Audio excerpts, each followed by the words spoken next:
ಬೇಕು. ಮನುಷ್ಯ ಸ್ವಲ್ಪ ತಿಳುವಳಿಕೆಯಿಂದ ಬಾಳಬೇಕಾಗ್ತದೆ. ಅದಕ್ಕೆ ಬಸವಣ್ಣವ್ರು ಹೇಳ್ತಾರೆ, ದೇವರೇ ಕೆಲಸ ಮಾಡ್ತಾನಂದ ಬಳಿಕ, ಕರ್ತೃ ಆದ ಬಳಿಕ ನಾವು ನೀವು ಕೆಲಸ ಮಾಡದೇ ಇದ್ರೆ ಅವಾಗ ಹೆಂಗೆ ಹಿಡಿಸ್ತದೆ ಹೇಳಿ?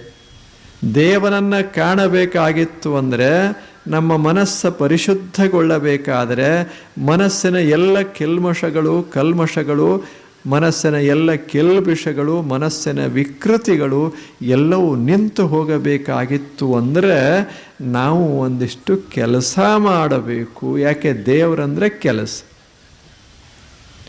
ಕೆಲಸದ ಮೂಲ ದೇವರು.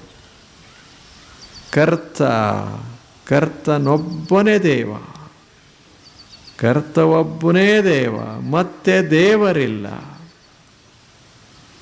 ಕರ್ತನೊಬ್ಬನೇ ದೇವ, ಸತ್ಯವೇ ಸುಭಾಷೆ, ಭೃತ್ಯಾಚಾರವೇ ಆಚಾರ. ಮತ್ತೆ ದೇವರಿಲ್ಲ, ಮತ್ತೆ ಸುಭಾಷೆ ಇಲ್ಲ, ಮತ್ತೆ ಆಚಾರವಿಲ್ಲ. ಇದು ಪುರಾತನ ಪಥ. ಅವಿತಥವಿಲ್ಲದೆ ನಂಬುವುದು ಸಕಳೇಶ್ವರ ದೇವ. ಎಷ್ಟು ಚಂದ ವಚನ ಹೇಳ.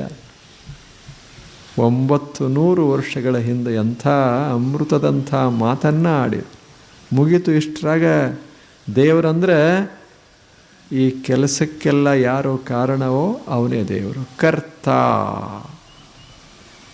ಅಂಥ ಕರ್ತೃ ದೇವನನ್ನು ನಾವು ಅನುಭವಿಸಬೇಕಾಗಿತ್ತು ಅಂದರೆ ನಾವು ಕೆಲಸ ಮಾಡಬೇಕಷ್ಟೆ. ಆ ಕೆಲಸ ಏನು ಮಾಡ್ತದೆ? ನಮ್ಮ ಮನಸ್ಸಿನ ಭಾವನೆಗಳನ್ನು ಶುದ್ಧಗೊಳಿಸ್ತದೆ. ಇಲ್ಲಿ ತನಕ ನೋಡೇವಲ್ಲ ಸದ್ದ ಭಾವನೆಗಳು, ಅವುಗಳನ್ನೆಲ್ಲ ತೆಗೆದು ಹಾಕಿ ಸ್ವಚ್ಛ ಮಾಡಬೇಕಾಗಿತ್ತು ಅಂದರೆ ಕೆಲಸ ಮಾಡಬೇಕು. ಮೊದಲನೇದ್ದು ಕೆಲಸ ಮಾಡೋದು. ಎಂಥ ಕೆಲಸ ಮಾಡೋದು? ದೇವರು ಎಂಥ ಕೆಲಸ ಮಾಡ್ತಾನೆ ಅಂಥ ಕೆಲಸ ಮಾಡೋದು. ದೇವರ ಕೆಲಸ 3: ಒಂದು ನಿರ್ಮಾಣ ಮಾಡೋದು, ಒಂದು ಪೋಷಣೆ ಮಾಡೋದು, ಆ ಬಳಿಕ ಹಳಿದಾದ ಬಳಿಕ ತೆಗೆದು ಒಗೆಯೋದು. ಇಷ್ಟಿಲ್ಲ? ಎಷ್ಟು ಚಂದದ 3 ಬೇಕಾಗ್ತದೆ.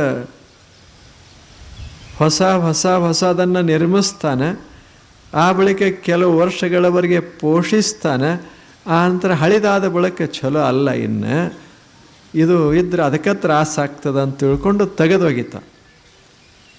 ಈಗ ಮೋಟ್ರ್ ಸೈಕಲ್ ಓಡಿಸ್ದೇವಿ, 100 ಕಿಲೋಮೀಟರ್ ಓಡಿಸ್ದೇವಿ, ಪೋಷಿಸ್ತಾನೆ. 150 ಓಡಿಸ್ದೇವಿ, ನಿನ್ನ ಇಚ್ಛಾಪ ಅಂತಾನೆ. 200ಕ್ಕೆ ಹೋದರೆ ಹೋಗು ಅಂತಾನೆ.